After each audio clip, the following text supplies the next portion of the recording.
Nisyanjua irau fianakaviana iraisam-pirenena ao ny fanavakasety ka isan'izany ny avy any Senegal.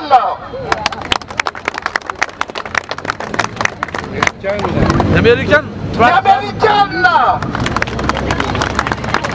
isan'ny fikamanokana ny Amerikanina ao amin'ny fanohanana ny tolona zay ataony mpanao gazety satria dia tsy eken'izareo zao. Salam'izay ny zavatra tsara ho fantatritsika mahakasika an'ity vaovao ity.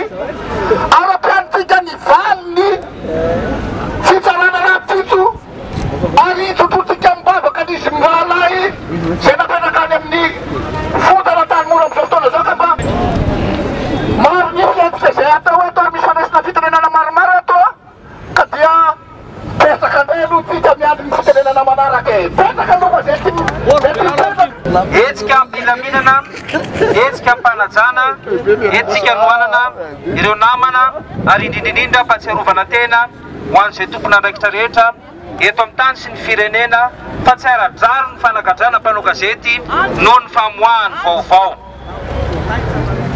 Raha ny fandehan'ny toedrara omaly niatrika ny fitsarana namana mpanao gazety mirahalahy. Nisy fotoana afaka nanatrika ihany sika ary nisy fotoana kosa dia voatety tsy maintsy navoaka ary hatramin'ny farany dia nikatona ny varavara ny fitsarana fa tsy azotsika rehetra natrehana. Naverina any am-ponja ny mpanao gazety mirahalahy taoriana izany fitsarana izany ary andro ny didy izay voaka ny fitsarana isika rapitso. Eto sika menakavy amin'ity androanyity dia aneo ny firaisan-kinatsika dia tsofo ny kirorioka mba ho reniny izay managaja mpanao gazety nohony amin'ny asany tsy kely zao tontolo zao zany asika eto Madagasikara koa miopeo amin'izao tontolo zao fa tsy araky ny tokony ho izy ary tsy ara-drariny ny fanagadrana mpanao gazety noho ny amin'ny asany dia ho tsofotsika ny kirorioko.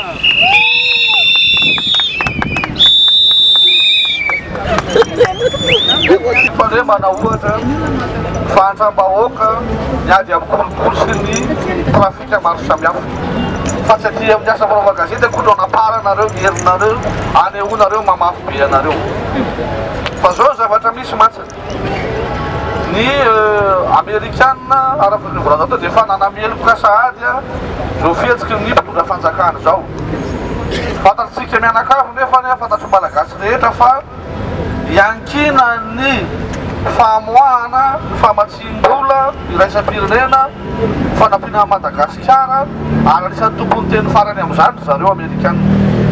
Amin'izao nefa dia le zavatra tena makarary zareo Amerikanina mihitsy no abarobaro ny fitondram-panjakana zany hoe raha fehezina ny resaka dia tsotra hoe tsy miraharaha ninina mihitsy zany zareo. Kasika ny ataontsika hoe lahatsoratra nampigadran'izy mirahalahy miresaka mombana bois de rose izy io. Zao raha zavatra mangatahantsika mpanao gazety amin'ny mpitondra fanjakana avoay arany ilistry ny olona mpanao ny bois de rose io. Raha tena mpitondra fanjakana marina mazizy ihany dia tokony mahafantatra an'izany sinon tsy hitako sy betahany eo.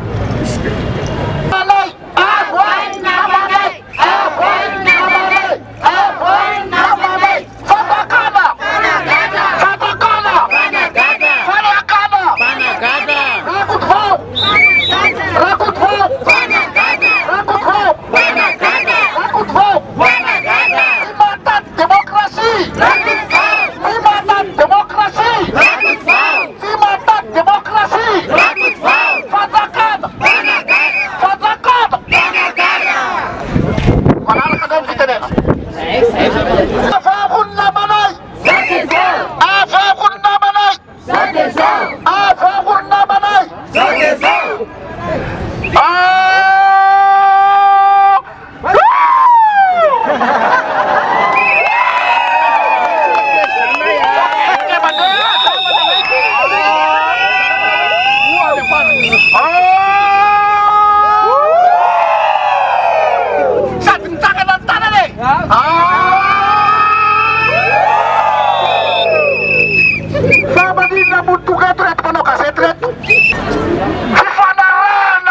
isam-pirenena aveliko ndraika satria ny zofo fototra voalohany indrindra eto ambony tany.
Akan diputus siran nih. Siran kalau pada dulu.